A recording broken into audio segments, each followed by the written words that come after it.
Okay, so dear friends from Relatos de Alta Mar, queridos amigos de Perú, del mundo, here we have an important interview.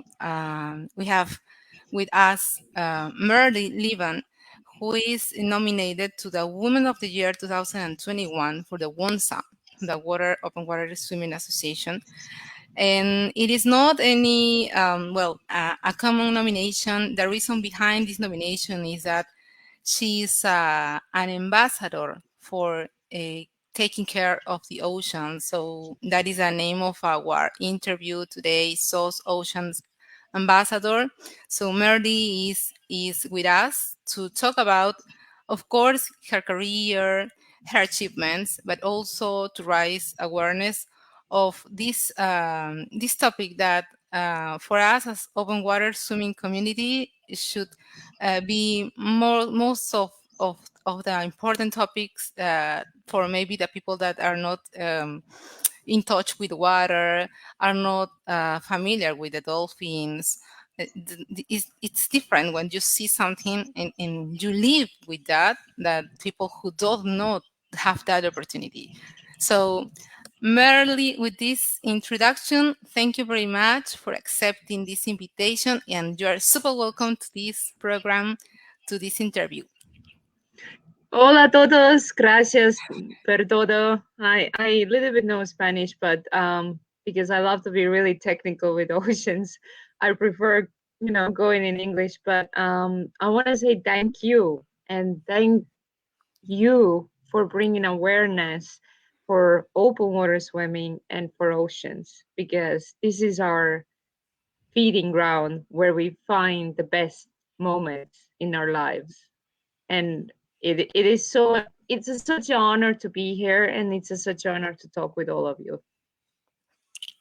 Thank you, Marley.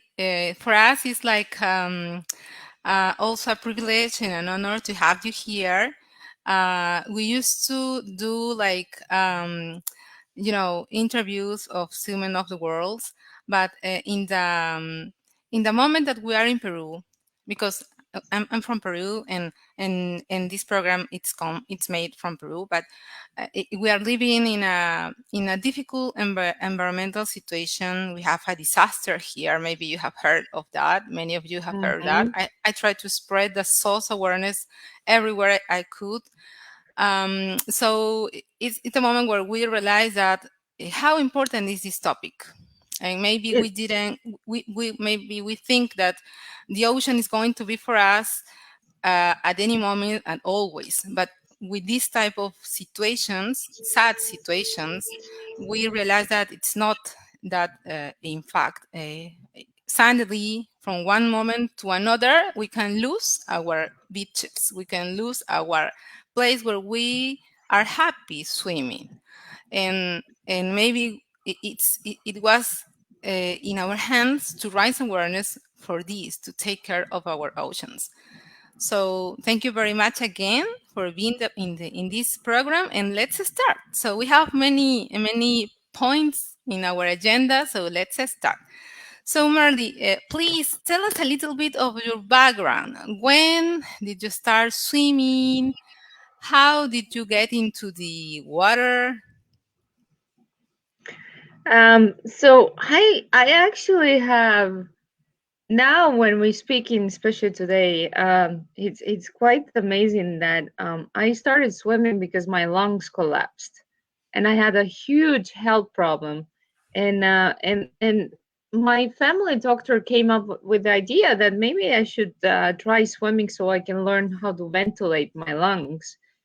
And I started swimming and quickly made it to the Estonian nationals, and I just fell in love, and I felt like I want to be a fast froggy, not even fish or a mermaid at the beginning, but just I wanted to like have that what every other swimmer around me had it. They went to competitions, they got ready, they were excited, they had the community, the whole thing that you can be underwater and you you can be yourself, behind the caps and goggles, nobody doesn't really see your, face. They can see your beauty, your strength, your happiness.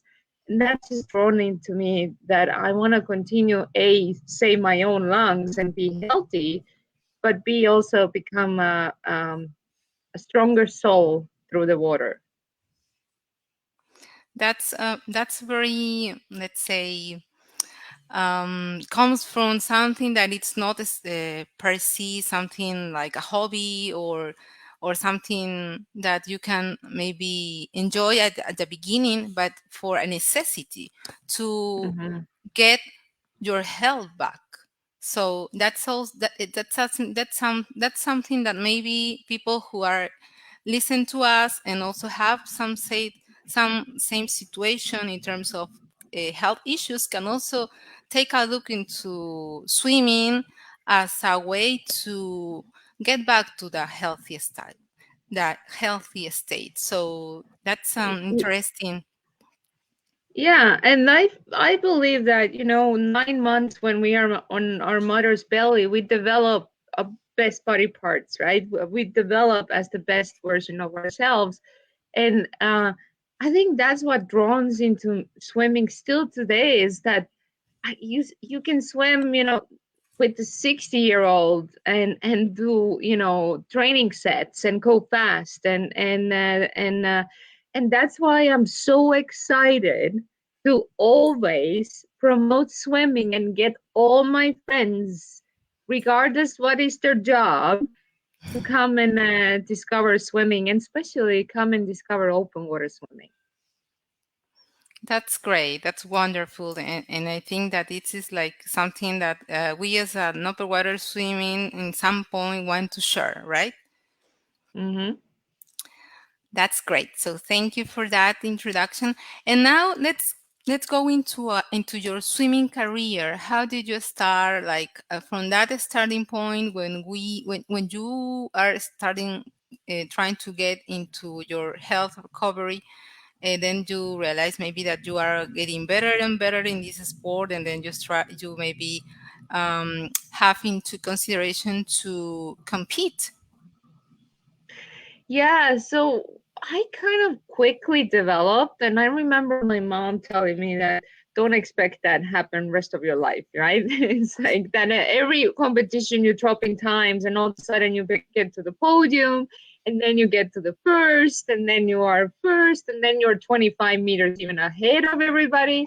But I was developing fast. I was the youngest actually who went to European Youth Olympics in Estonian team, and I got chance to go to represent Estonia in Mexico, for example, in FINA Junior Championships, and traveled around the world and became a Baltic State champion and won medals internationally. But I was mostly a breaststroke swimmer in a pool, so it kind of like thrown into me that like maybe I should kind of improve outside of Estonia. So why not to try to go to US and try a little bit, US trainings. And when I got to US, I wasn't actually really sure if I want to continue swimming or not. And I kind of was burned out. And I kept swimming breaststroke in the pool. I even became a Florida winter champion in breaststroke events. But then I tried triathlon and I fell in love with the open water and the freestyle. And I was like, you know what? I should try open water. And I literally um something happened. Hello. Yeah. I lost you. I lost you. So yeah, I tried open water and it's happened the same thing. I start getting good at it. I start, getting medals in open water. I won Miami Mile twice, and then I was like, okay, let me try this thing. I mean, I don't know any Scandinavian or Baltic state swimmer in open water. I mean, who wants to swim 5K and 10K and just it's a little bit like a cat fight during the competition because everybody wants to win and everybody's like crashing into each other. And and little by little, I started even getting better at it, and I got to international competitions and representing Estonia, and I still love open water and want to continue being professional open water swimmer. So um, that hasn't died out yet. Even though the World Championships this year got postponed, but I already found so many other ways to do open water and compete, maybe in a different sport where open water is involved. So yeah. That's nice. That's really nice. So, yeah, sometimes we start at swimming with at least not able to swim the whole Olympic swimming pool, and we get tired. But then we realize we are improving in the physical condition. We can swim more distance more quickly sometimes, and then we go to the next level. So that's great. Well, there is a saying that women are getting better with the age in open water. So I think that's really true. I cannot imagine myself being 20-year-old and trying to swim 10K. I'm way more mature, way stronger now, and can handle way more now. So, and that's what I'm trying to teach everybody, all the women, that between 25 and 35, you should not quit swimming. You should try open water or triathlon, but keep being on the sport. You shouldn't go just to work and forget swimming. No, you should still try. That's a powerful message, and I think yes, for women in general, sometimes we don't like give that opportunity to ourselves to develop in an sport. Sometimes we give priority to everything, but not uh, something that it's rewarding for our health, free time, and joy, and hobby. And yeah, it's a reminder for everyone that maybe it's listen to this. That's good. So next topic or next question regarding records and achievements. Can you please share a little bit regarding that? I read something regarding competition, but with a mono fin and in a normal mode. So this is not so popular here in Peru, to be honest. It's like maybe in the future it's going to be developed somehow. But now it's not so popular. So I would be very happy if you can share a little bit of this with us. Yeah, records like Sirena, right? So Yes.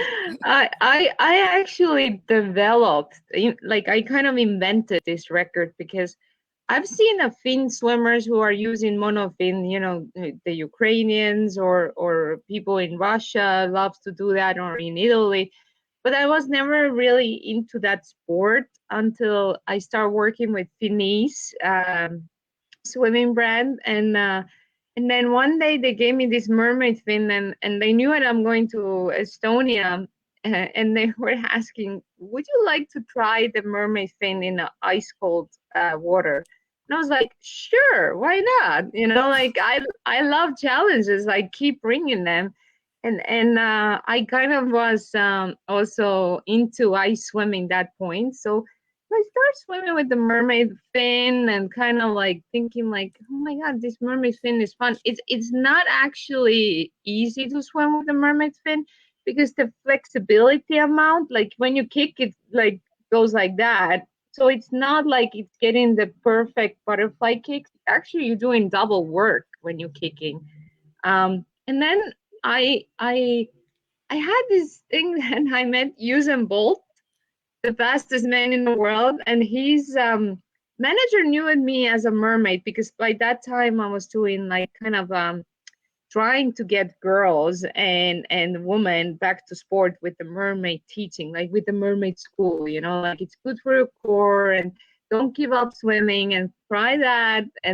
And then Usain Bolt was asking me, "Are you swimming open water 10K with the mermaid fin?" And I was like, "Ha ha, good joke."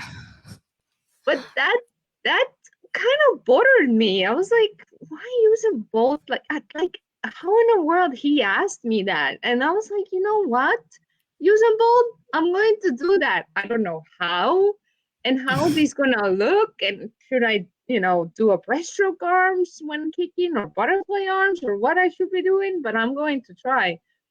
And then I kind of got I was chasing Guinness World Record people, like, is there any kind of record like that? Nobody didn't know to even answer me that because it sounded like it's impossible to swim like that. And not only that, when I already figured out I was invited to the open water event here in Los Angeles to test out the Los Angeles Olympic place. And when I spoke with the guys, I said, "Listen, swimming 10K as a professional swimmer, I do that professional on the world championships and Europeans and Olympic trials. I want something more. I mean, oceans are dying. They have pollution problems. They have microplastic problems. I need to do something in this world what brings attention to everybody's eyes that our oceans are dying. And as a mermaid, I need to do that." So just 2 days before the event, I changed the concept. I said, "I'm going to swim without the arms, just kicking. No using arms for stroke." Because all the dolphins, all the fishes, all the turtles, they always get stuck on the fishing nets or plastic bags, and that's not fair. They can't use their fins when on their everyday life because us as a humans have caused that. So everybody thought I'm crazy. All the Guinness people were there.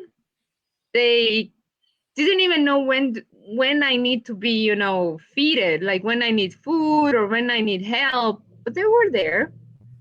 And they just like said, "Here is the ocean, start swimming, we're watching you."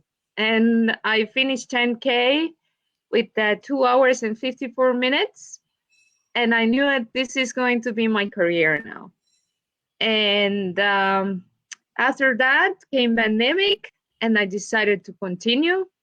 Is what else you doing during the pandemic? The life is in lockdown. You can't do anything. So I decided last year to do 20K. I mean, 2020 I did 20K, and last year I did 30K. So now I have 3 Guinness World Records on that. And yeah, I don't stop here because our oceans need more work. We need more attention, and I'm not gonna stop regardless what's gonna happen with my pandemic. I'm gonna continue doing that as long as I'm alive.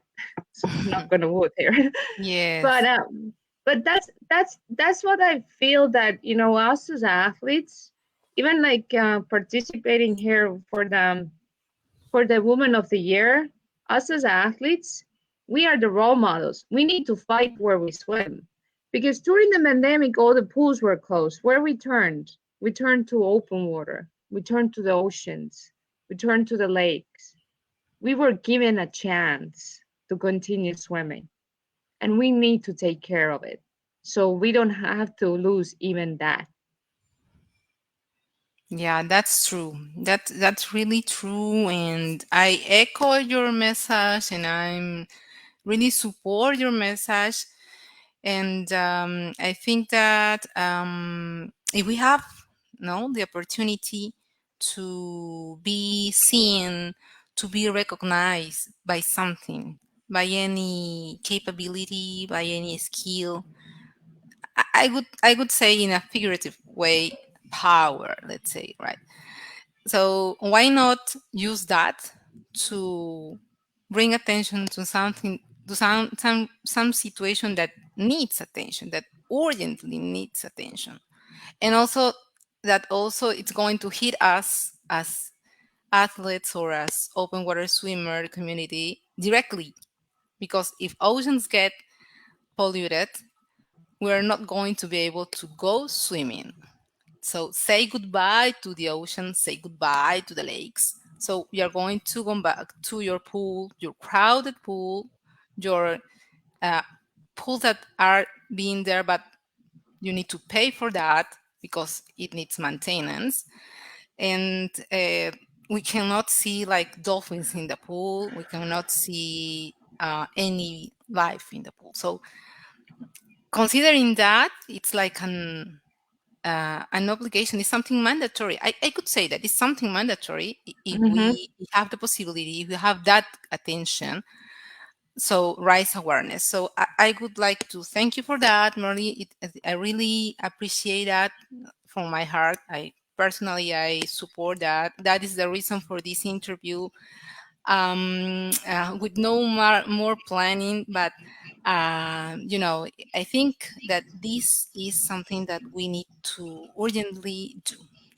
In no matter what is our place in the world, our profession in the world, more if we are open water swimmers that has the privilege to see marine life. So it's our concern.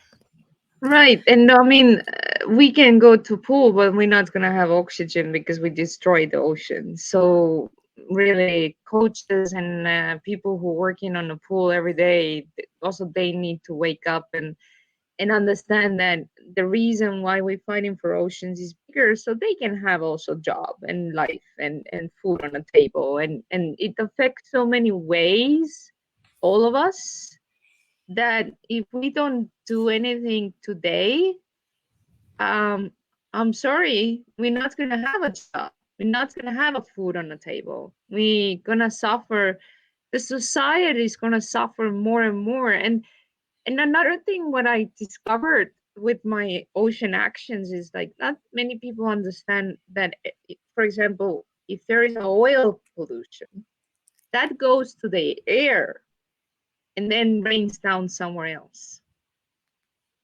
And it can be that you are just hundreds and hundreds kilometers away, but you're gonna get the oil rain. So it's not like, oh, it's happening there, it's happening in Peru, but it doesn't affect me. No, it affects you too. And this is something what so many people have forgotten, that everything what happens any place in this mother earth affects us. We are all connected, and ocean connects us. Yes, literally, and it's true. And even if we were like, due to geography, dimensions have different oceans per name, Pacific, Atlantic, and the other ones, but we are one ocean. Hmm. And that it's in this event, this catastrophic event that we are suffering here in Peru, and it is still not controlled, and we as the days are passing, we're discovering more sadness facts about it. So it's difficult to understand and to accept and to process. But this is like a real example, a sad real example that the ocean is moving. So even if that's spill what happened in one place in Lima, it is moving to the north. And now the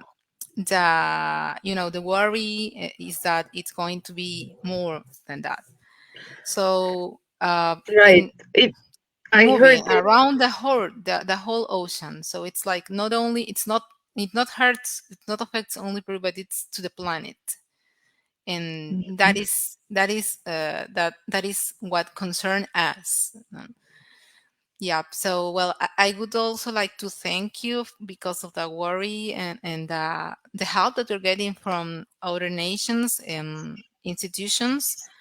So they are like paying attention to that. So realizing that this is happening, and we need help. Yeah, but It, it's difficult to accept that. I mean, it's 21 beaches, what I read, 6,000 barrels of oil spill. Yeah, It and now we learn. it's not small. It is not a small problem. It is a big problem.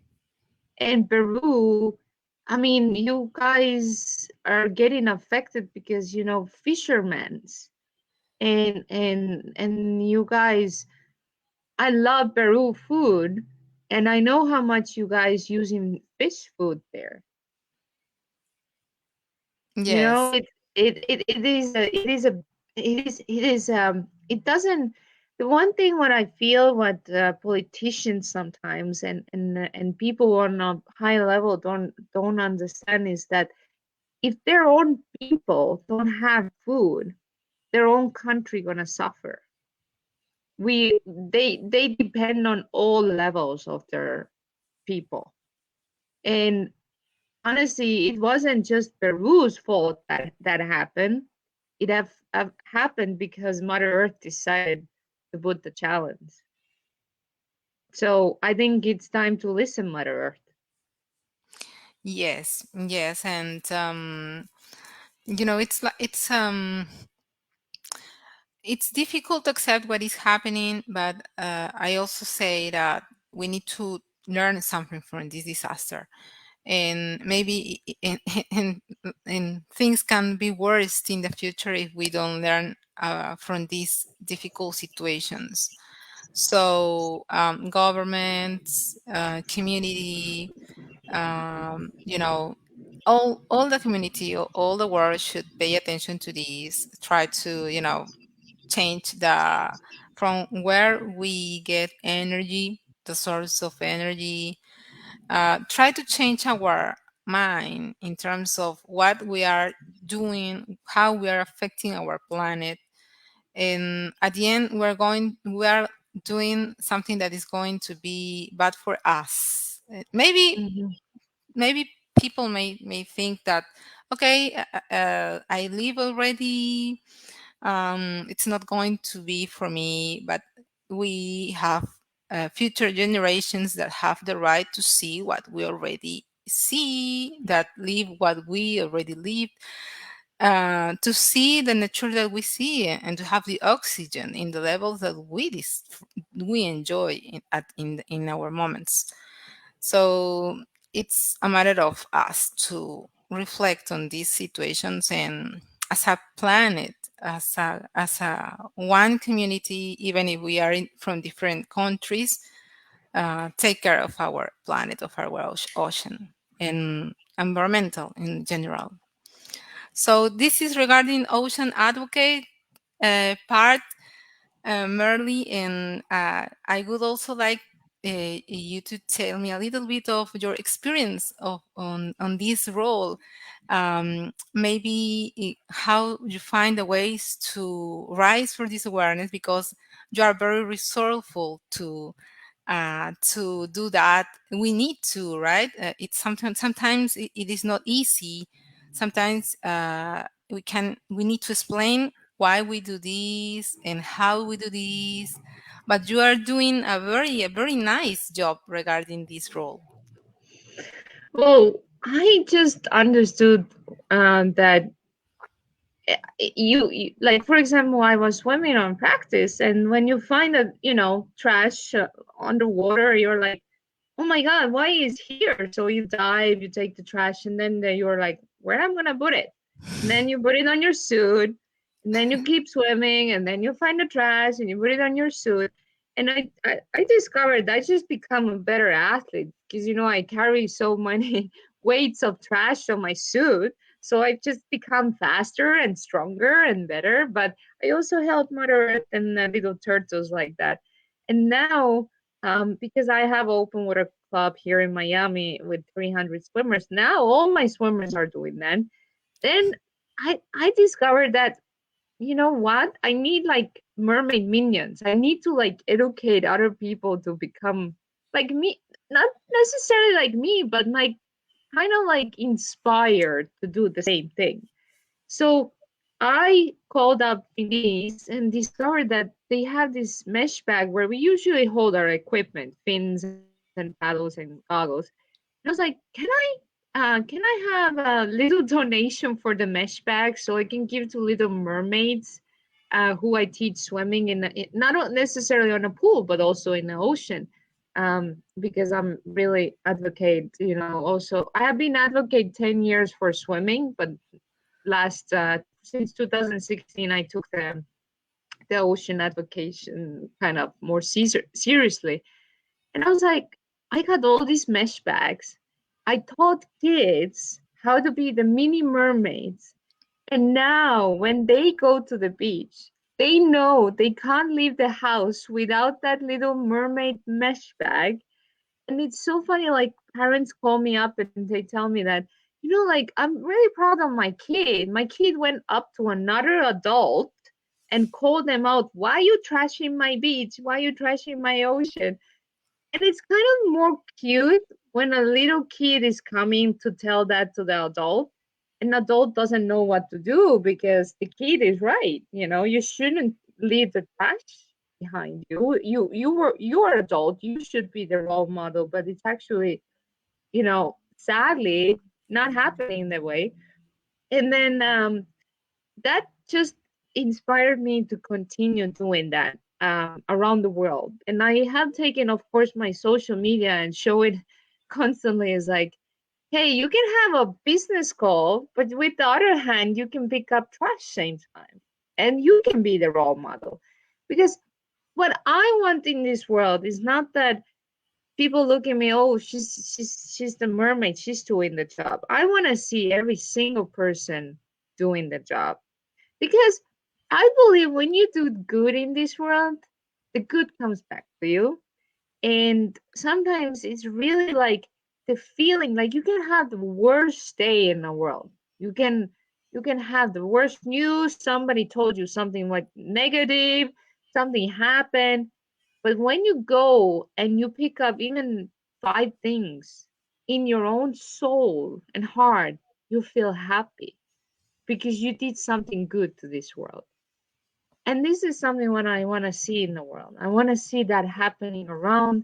I want to see that really make that every single person is becoming a role model, not just the social media model on Instagram, but becoming a role model. And with that, I have been becoming kind of like a forefront fighter for oceans, and I had a chance to change the law in Nicaragua. In Nicaragua, on the ports, there is not allowed to anymore to, um, you know, throw the la bomba or a basura anymore. So trash and dynamite. So now they get penalty if a Mhm. fisherman or somebody does that, and that really has happened because lots of my friends who were I have friends who are not even aware this is happening in front of their own cities, on their own beaches. But when I show them and I'm like, come here, let me show the little microplastic pieces. They just wake up and they get so excited to text me that, Merla, I'm just picking up trash thinking about you. And I'm like, this is the best thing what you can do. And that is what every single person who's looking and listening here today, that's the best what you can teach to anybody else. Because you can be the person. You don't have to wait a mermaid come to your city and start cleaning up. You can be the person to clean up. And yeah, be the weird one who's on the street cleaning up because you're the good one. Yeah, what a powerful message. And I think, yeah, this is something that everyone can do in their own beach, in their own countries, learning from your, advocacy. Um, so yeah, I think it's something good to learn and to adopt. Yeah, it's something very good to adopt. I think it's a matter of everyone to do something to change this. Sometimes we can think that it's very difficult. We are swimming against the current, but we have to do something. Anything. whatever, someone Yes. someone is going to listen to us. And if it doesn't matter, that person also is going to spread the message, and maybe sometimes we're going to be a community for ocean advocation. So yeah, it's something good. Well, it starts with one, and the truth is that sometimes people are like, "Oh, but my worries," and my but I don't have time today. It takes just little 5 minutes in your life sometimes, and the only thing what you really do, you investing to universal bank account because you're doing better for universe. So if you want to be successful in a life, you have to do little bit work for universe and Mother Earth too, because I think that's the beauty of being successful. The more cleaner the world is, the better success the world is gonna have. Yes, that's true. And also a way to maybe give back the blessings that we get, and only have the possibility to go to swim to the ocean. I think it's a bless, and a way to give back to that, it's maybe take care of our beaches Mhm. and see if anyone also can uh, follow that steps, right? So Right. Um, like I want to take a moment to say that I work a lot with Paralympic athletes, and the one thing what I have learned from them is like it doesn't matter if you, as long as you have heart and pumping and brain working, you can do anything in this world. And Paralympic swimmers taught me that it's a blessing to have a pool time. It's a blessing you get out and you have a chance to do a sport. And when we had a disaster here in Florida, we had a disaster where fishes died because the oxygen levels inside the ocean went to 0%. wow. And if that happens, we can't swim or breathe. And it is a blessing when you have these days when ocean is healthy. This is a good miracle. And these miracles need to continue 100 years from now on. Because if we can't swim, that means oceans are running out oxygen. And the next pandemic, we really have to, worry a tank, the ventilator tank to walk around the street. and Hmm. that's and that's how I started the campaign. Maybe you have seen on my Instagram, I say stop plastemia, because plastemia to me is a plastic pandemia. And I just feel the amount of mask and plastic what have been coming with the pandemic has been insane. But we have work to do. We have work to do. Yes, yes, agree. And also, this is something again. It's we only look for our convenience, what fits the best for us, but we don't see more. We don't see the landscape, the whole landscape. We are like throwing garbage to our whole our house that is a planet. And yeah, as you say, there is a lot of work to do, but let's start with these concepts: rights awareness, put the conversation into the table, don't avoid the hard conversation. And I Mhm. think that would be a good start. That's great. Okay, we are going to continue talking about these topics and about cool water swimming event. This is something Uh, also that caught my attention because here we have cold temperatures in water, like it would be the minus 12 degrees Celsius in winter, but in summer, like in these days, it can up to 8 degrees to 20 degrees Celsius. And for people who are not adjusted to the cold temperature of water, it could also seems cool. But there are more cool water than that. So please tell us a little bit. I'm so excited. This is my favorite topic of all of it because I just uh we have right now today when we're talking, tomorrow we're gonna have -1 Celsius in Florida, and then Wow. on Sunday some places in Florida are gonna be -6. So so I have been going around, and again, going back to people who are like, love ocean swimming, but don't want to come on Sunday to swim because it's -1, and I, I don't know, the water gonna be chilly. And I have been telling them, this is what you need to do. You need to experience this. This is the coolest thing to experience. It grows your strength. It grows your mentally. But yeah, some people are used to living in the warm waters, not like me. The cold water swimming events is why I love this, is that it teaches you to go, that it's extreme. I'm gonna put it out there. It's extreme, and you should never do alone. You should never go swimming alone in open water, but you should never do alone cold water swim, because it is a different water temperature, and that it's gonna affect your blood flow. It's gonna affect your oxygen levels in your blood, because the moment when you go in, and if you haven't warmed up your lungs before, you are going to feel shock moment, like a moment that you can't breathe, your lungs like shutting down.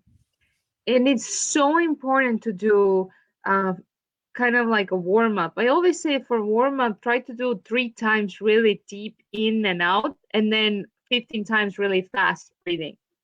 And when you do that, you actually also help as an open water swimmer to train your lungs, and you strengthen your lungs. And that there is a thing that, for example, I still am asthmatic. I actually have still asthma medicine, but I don't really take anymore that much, because I have been learning to use my lungs. The reason why I started swimming was because of my lungs.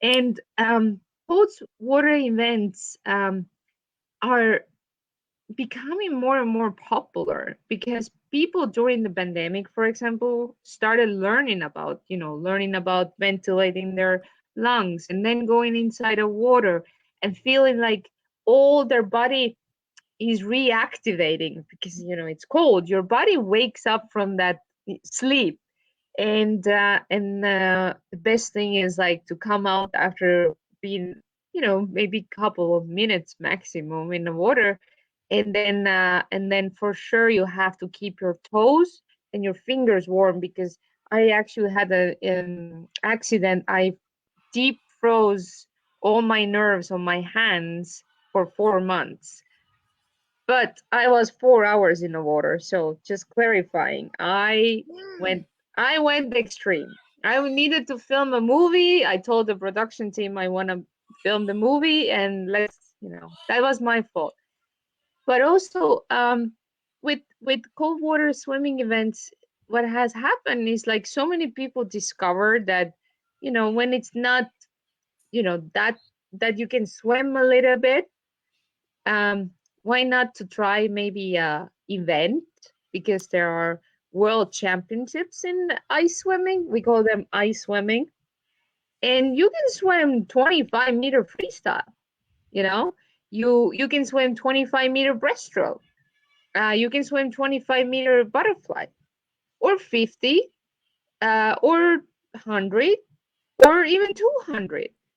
And on freestyle, you can also swim 450 meters, and a mile, and a kilometer. And those kind of events are happening around the world. Right now, there is a world championship happening in Poland. And I had a chance to go 2018. And the reality is that they just cut out the ice and the size of the pool. They put the lane lines in it, they put the electronic touchpad, but the water is gonna be without the any heating. So you just go like you go inside the ocean or lake or river. Basically, it just has a lane lines, and you're gonna swim back and forth and get your time, and then they're gonna have a world rankings and stuff. And when I heard about that, I was like, I want to try. I want to like I want to compete on a world championships in ice swimming. Why not? Like let's build a resume. And then what happened was my company became also sponsor for the world championships because I run a swimmera company. And I actually decided to sign up for all the breaststroke events, also 200 free breaststroke. But I forgot that I was living in Florida for 6 months. And I had to train in Florida to go and swim on 0 degrees. I mean, outside was -7 that day. The water was 0 degrees. And I flew in there just like I think one day before the event. And coming like 6 months under the sun of Florida and jumping into the ice cold and swimming right away, 200 breaststroke. I mean, I don't recommend that to anybody. but but I think I had this like excitement inside me. I was like, I'm gonna figure out how to be a world class ice swimmer. I want to do it. And on my event, there was like 300 female athletes doing that. There were 42 countries, and there was 1,500 athletes on the whole world championships. So it's even bigger than some open water events sometimes because we don't get 42 countries in every open water event even. So clearly the ice swimming is growing, and I think it should be on Winter Olympics. I think so because that way we can also bring attention to the warm ocean problems because Yeah, because ice is smelling, right? right. So this is something what I have been doing. I have been talking about hey, let's get ice swimming to the Olympics. And this year on a Beijing Olympic Winter Olympic commercial, I had the chance to say that. So I already all the Chinese are seeing commercial where I'm calling up Beijing Winter Olympics to also think about ice swimming. That's nice. Well, I never ever swim in minus any degree. the, I swim in the Titicaca Lake, that is That's in so the cool. south. Yeah, that's cool. But I didn't measure how freezy or how cool it was. I went in July, where it's supposed to be the coolest season to go to the lake. But I didn't take that how but I noticed that it was like very cooling. Like since you touch the water, you start feeling the coolness rising and increasing in your body. So very different at the sensation that I have when I go here in the beaches that are 12 degrees Celsius, the coldest. But in the lake, it was very quickly the sensation of getting cooler. So it's like you're freezing. So Mhm.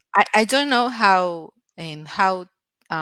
temperature I swam. I swam 4 times there, but for minutes, only minutes. I couldn't swim even for 15 minutes. It was like no possible because it was you feel that you're freezing. But yeah, I would like also to test that some time. Yeah, it's nice. It's also a topic I, that I also it's very interesting for me, and also I'm like, I like to test how this temperature and how the other. But as I would like to in some moment go to those events, and to see, to test how it could be, participating, and just to be there, and see. But yeah, it it's it a nice it's topic. Yeah, it's gonna make you stronger. That's for sure. It's just, and I love those days when we have cold, even here in Florida. I mean, we had another day 4 degrees Celsius, and I just love watching everybody else and being in the water, like smiling, and everybody else is like, quitting, and Crazy, you're crazy. and What I'm are you like, doing? I'm happy. Happy. I'm happy mermaid. Yes, that's Yeah. true. But yeah, cool water is a nice and interesting topic.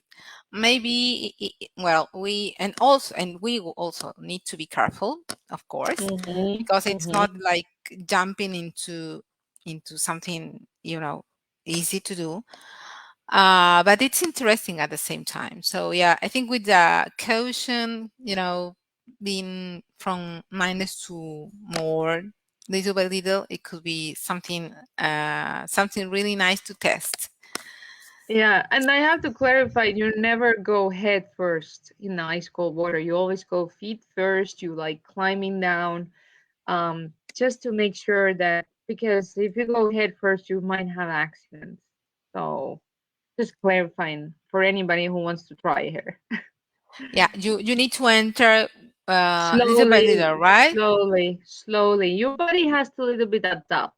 It's like a growing process, so you have to do slowly. Yes.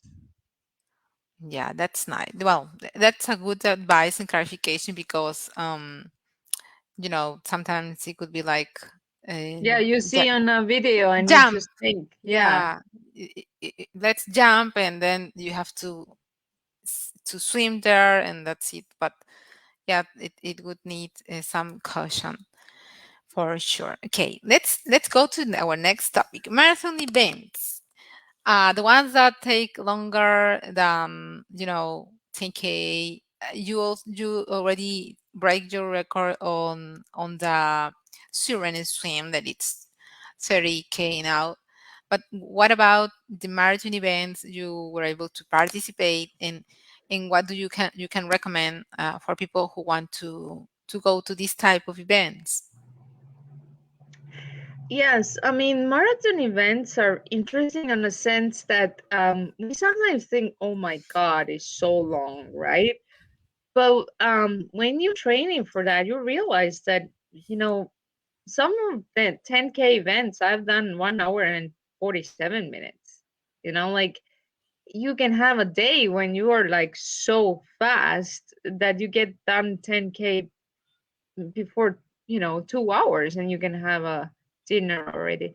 But marathon events are interesting in a sense that it is kind of like um a cat and dog or cat and mouse game that we constantly like trying to stay really close and swim with the same tempo, and if you are able, with somebody, and then you can be on the first 7K, maybe 32nd place. And then it all comes down to last 800 meters when it's a sprinting time. And it just teaches you um,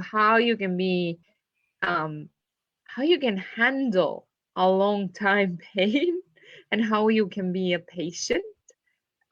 It's really technical, it's really technical but also tactical, with the food and nutrition, because sometimes you don't need the food right away. I mean, you start swimming, you don't need after 2 kilometers, even the food, because it's usually the loops, and you're doing like 6 loops, and every loop is 1.6 kilometers, and you have a person feeding you, and on 5K, you don't need food at all. You just compete. And it's interesting because I have to say that when you think about triathlons.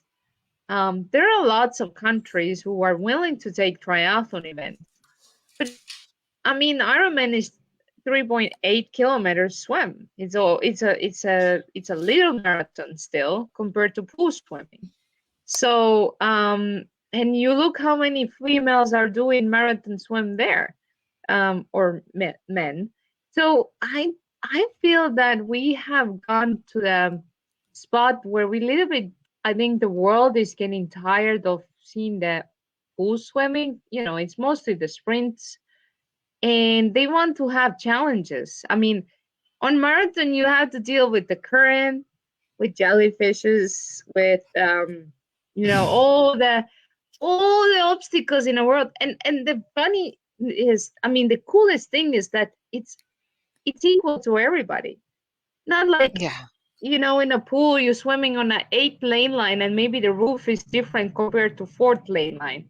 um and or maybe the events what you had the wind in a pool, but the 6 heats after you they didn't have any wind, or they had the sun, or had rain. But in marathon it's like equal to everybody, challenging to everybody, and everybody has to figure out how to target the situation. And I think that is the excitement what everybody is looking for.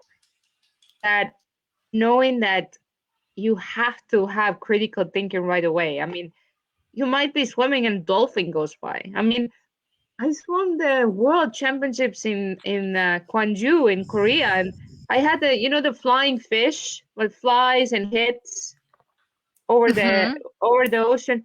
On the last lap, the flying fish hit me on the face. Oh no. So you have these extremes. You're on the last lap, you're ready to go, and you get hit on the face with a flying fish. I mean, It that was and not in any part of the plan. no, no. And you know what? And that is why marathon events are conquering the world. The world wants excitement, and I think marathon events are bringing that. And I understand it's longer, but you know what? We anyway train, in a pool 5K, sometimes, 8K. All the pool swimmers train most of that in during the session. So why not to do that in marathon? So I Yeah. reckon I want to see more females and more people coming to marathon events and ice swimming, and you know to the sport. That's my goal. That's nice. That's nice. And well, the marathon, yes, the challenges that brings marathon brings, but at the same time, it's, I think, rewarding. Um, it's like a next level of swimming, right? And you learn a lot in terms of what you already mentioned, how to feed the swimmers.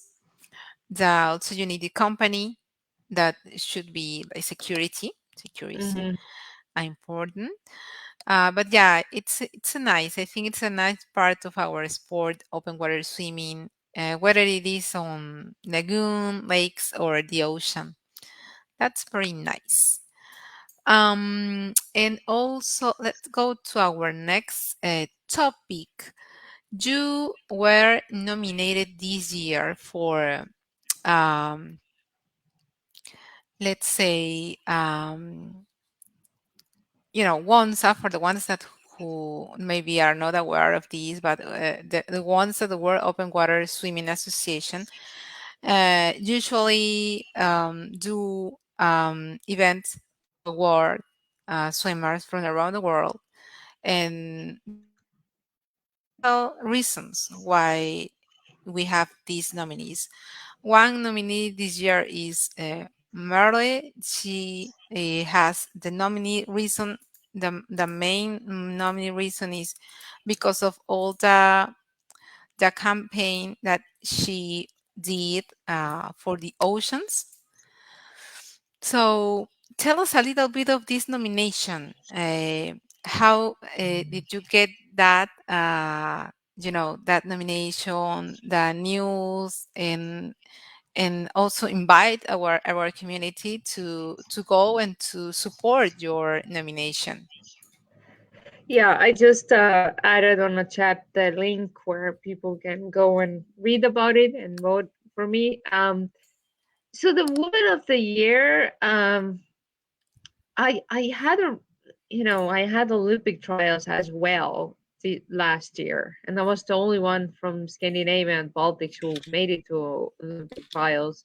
But my biggest achievement last year was swimming 30 kilometers with the mermaid fin without using arms in ocean to bring awareness for the ocean, dying oceans, really, from the plastic and pollution what is draining our oceans. Because I mean, I always feel that we as athletes, we sometimes are like so into our trainings and competitions that we sometimes feel we don't take a moment to really fight for our what actually feeds us, and what feeds us as a swimmers is a cleaner waters and cleaner environment.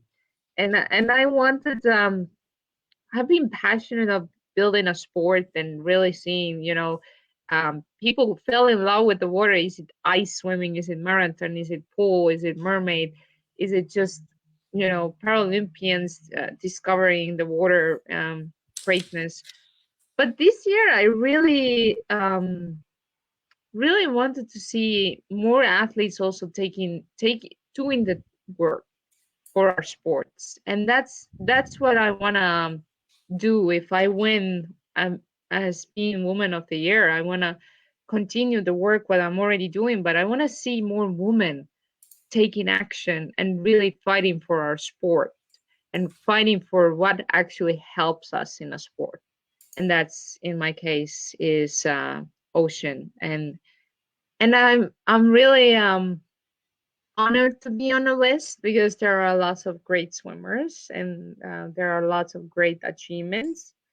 Um, but also, like I said, I wanna be the first woman athlete who also does something besides being professional athlete, because I feel athletes need to come out from their shells and fight for more for the sport, not just for the medals. So, and I really hope people here who are listening are taking time to vote for me. I will appreciate that, and I will feel honored to continue the fight. Yes, and I already shared the link where you can go and vote. Um, it is important for the open water community to be able to go and sign up first, as an open water swimmer, to get their boat already, correctly pounded. So if you sign up accordingly, if so you are an open water swimmer, so you sign up first, then you have the opportunity to give 10 points, and that would help to be more even, to be more, give the opportunity to be more points, give more points to this nomination. So let's try to share. Let me try to find something here. Yeah, and I know lots of people have been asking why I have to sign up. We live in on this age and century where robots sometimes doing work. So the reason why they want everybody to register and really give the vote is that the robot doesn't give the vote, that actually the human is giving a vote for me. So I understand it's a little bit taking time and kind of complicated, but you just have to sign up and then vote for me. And it's really because we don't want fake votes, and I think it's the right thing to do because the right person should win. Yes. So Um, what what could be, your next step regarding this advocate swimming, regarding this nomination for this coming, because we have like a target date, right? We have the opportunity to go and vote up to, I think, is the last day of January. It Yes. is So right. yes. So Monday they're gonna close it. So and you can do it in different IPs. So if you have another email, you can do it that too. But um, uh, my goal is to win and really push more our swimming community to really join with their cleanups and joining really expanding the sport. So that is my goal. That's well, and that is what we need, right? Because with these sadly events that we have at hand, we realize that what would happen if we were more aware of this ocean exposure to dangers, and what if we also have the attention of our international community more quickly. Mm-hmm. We have like we lose days, many days. We lose many days for action, and this oil spill could maybe be controlled. Maybe we should need, like, a worldwide organization that take cares of the ocean, no matter the countries, and maybe to help having each country the necessary monitoring of the water, of the ocean water. Maybe we may need to have, like, satellites controls doing this type of scanning to our oceans, and bring that attention when it needed. So that way, it's not like only when it is being spread we realize that it is being polluted. So how we can articulate those type of ideas or initiatives? It is by this type of power nominations, people that have the voice and that can be listened by the people, by the world. It's that we can raise attention. Like, for example, it happened that these news were not being in the media. A uh, lot, uh, yeah. yeah, unless Leonardo DiCaprio shared in his Instagram, then Mm-hmm. it echo to the news. I think this news time, this today, and I don't remember the name, but it's like a magazine that is seen by many people around the world, and that started to be echoing for other medias. So Mm-hmm.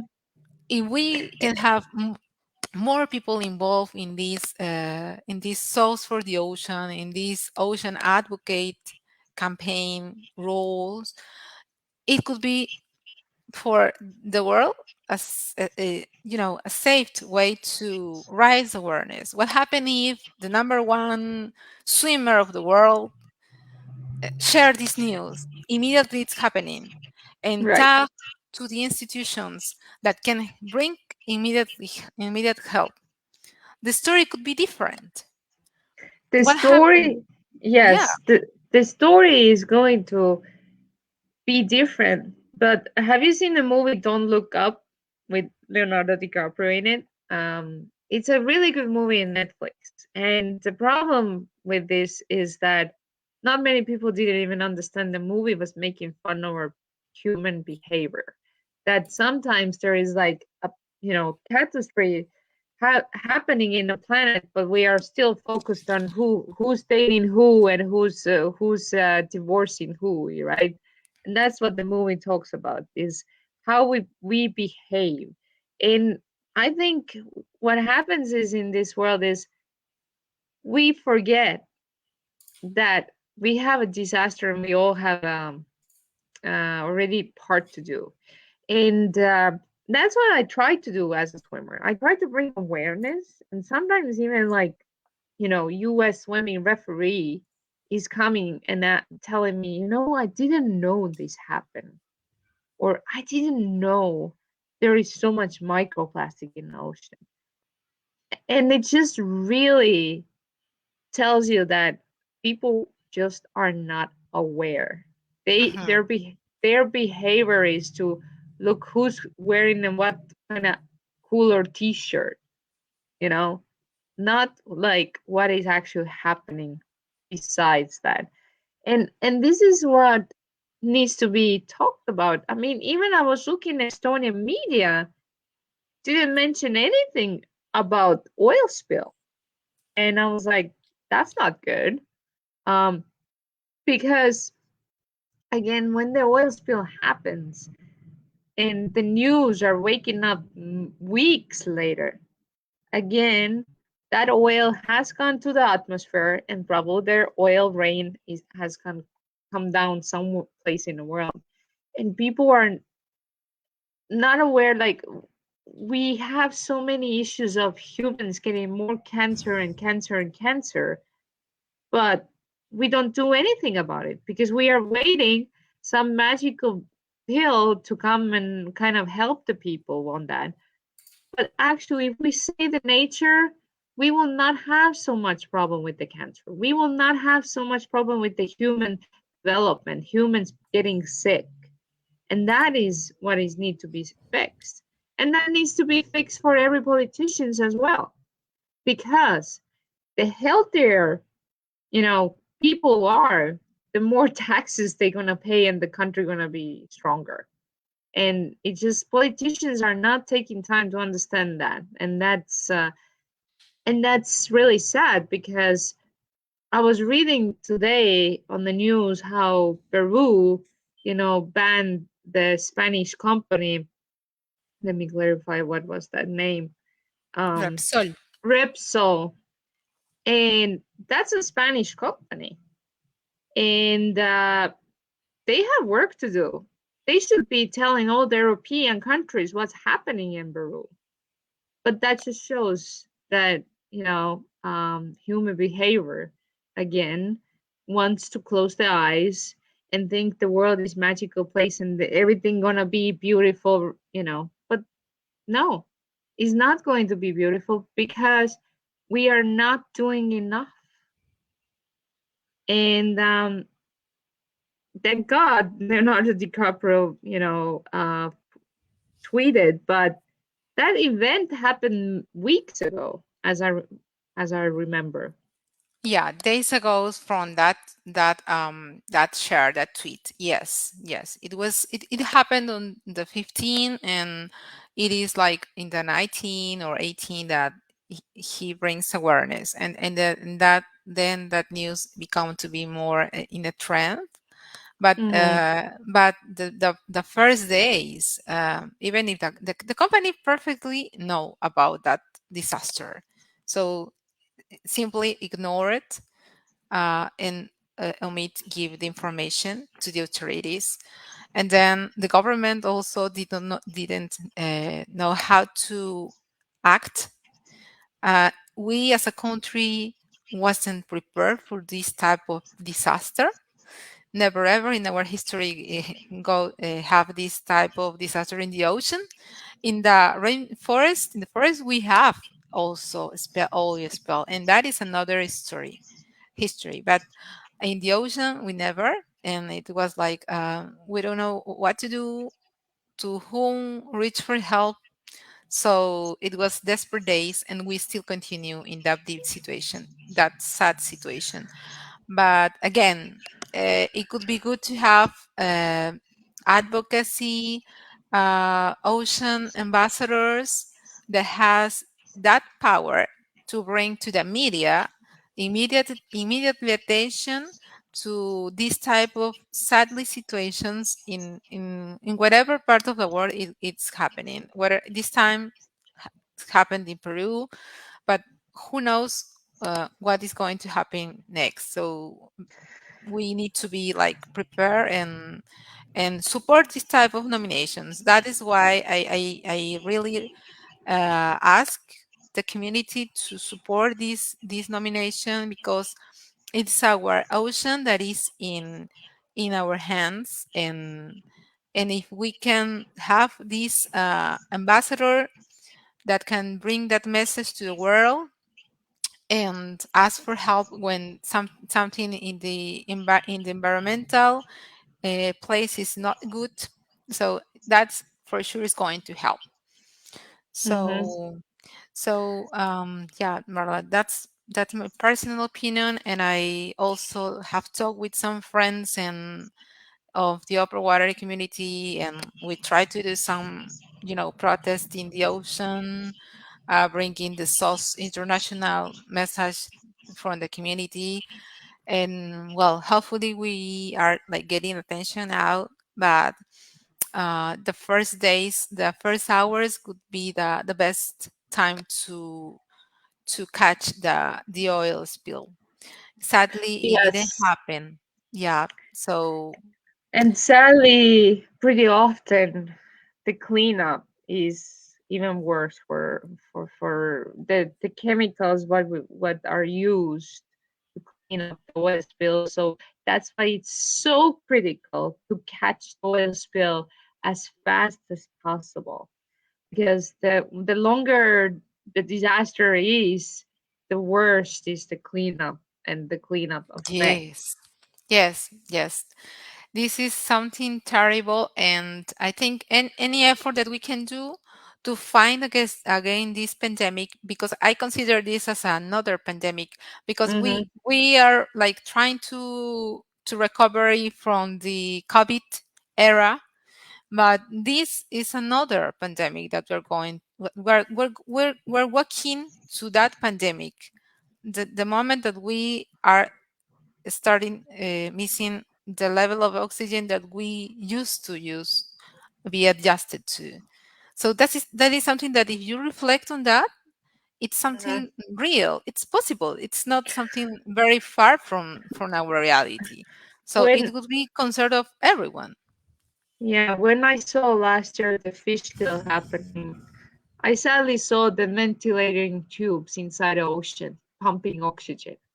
It's not only that humans had to be under ventilators, it was the moment when also the ocean needed circulation to come back, and they needed to put ventilating tubes back to ocean. And I'm sorry.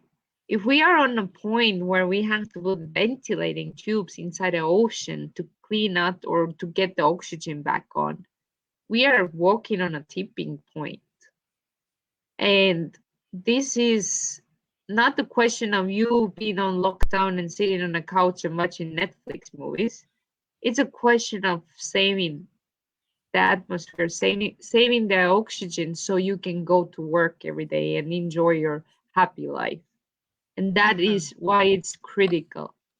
Like it's critical for every human to make a change.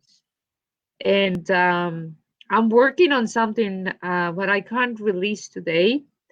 But I can tell you that if I win Woman of the Year, that's going to help me a lot to continue the fight what I have been working on and developing and innovation what I'm trying to bring on this world. Yes, well, I wish you all the best, all the, you know, I will keep sharing your nomination and encourage people to support your nomination. And wishing you all the best with this. In advance, I really, I'm happy that people like you are taking into their arms, into their shoulders, this task. It is not only your task, it's task for everyone in this planet. And the more we are, I think the best it is going to be. So, Merla, your your message. Yeah, just to close this nice and very important interview, and I really appreciate your time and everything you have shared with us. Your message to the world for ocean sauce, taking into consideration that this interview is going to be seen mostly for the open water community from the world. There are people from Mexico, from Peru, of course, from the Latin American countries, and also from the Europe countries, of course, US, and all the countries that can hear, that can listen to this message.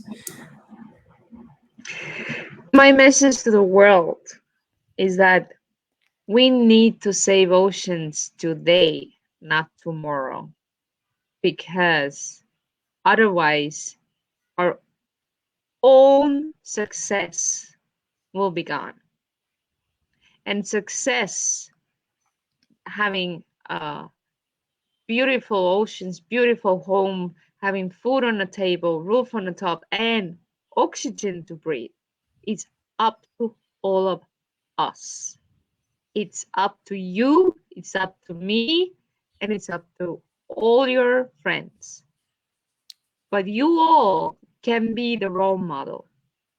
It just, you have to start change some things in your life today. Not tomorrow, not yesterday, but today. And let's keep fighting for a beautiful ocean together. Sure. And well, this is something inspiring. And again, thank you very much, Merla. It was an honor, and I learned a lot from this interview. And hopefully, it's going to be not the first time, but it's going to be another possible time in the future.